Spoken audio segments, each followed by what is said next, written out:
Hi, my name is Alex, and this is a video about how to make corn dolls. Corn dolls are traditionally made for the cross-quarter day of Lugnasad, which is celebrated at the beginning of August.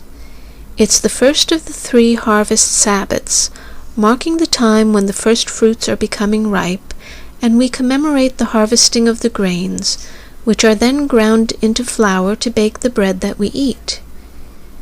Here in the Northern Hemisphere, Native Americans relied on corn as a staple for their diet, so we make corn dolls to honor Grandmother Corn, who nourishes us.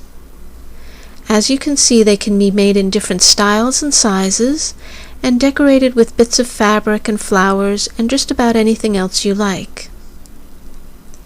Today we're going to make a simple doll that looks like this. We begin with a fresh ear of corn and carefully remove the husk one piece at a time.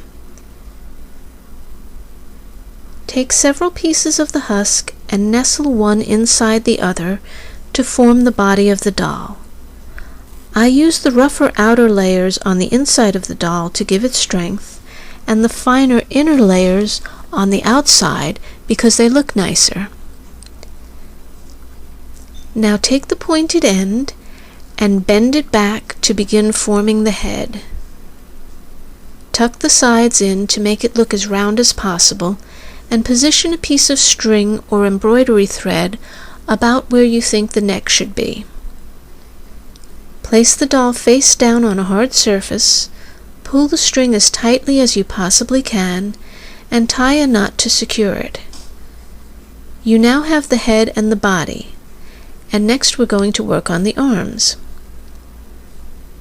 Take a small piece of husk and tie a string a little bit in from the flat edge to form the first wrist.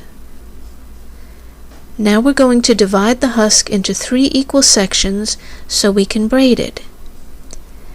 Make a little slit with your fingernail at about 1/3 of the way in, poke your fingertip through, and gently slide your finger toward the pointed end of the husk.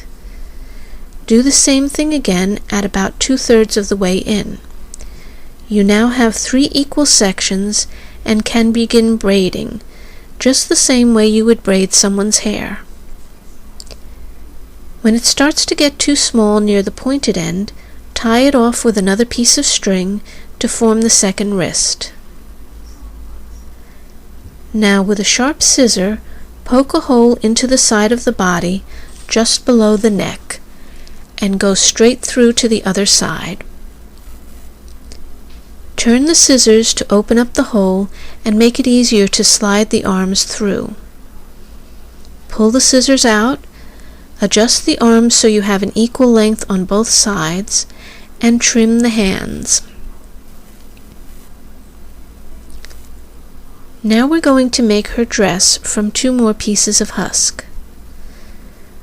With your fingernail, gently make a hole in the center about 1.5 inches down from the pointed end. Slip it over the head and turn it to the back of the doll.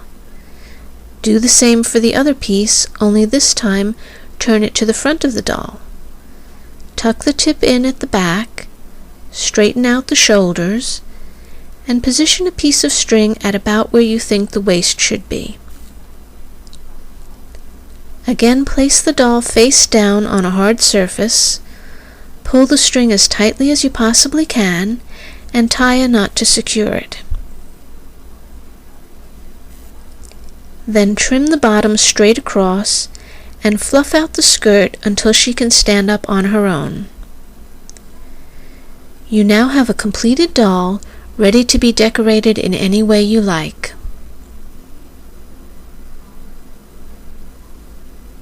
I hope you've enjoyed this little video. Bright blessings and happy harvest!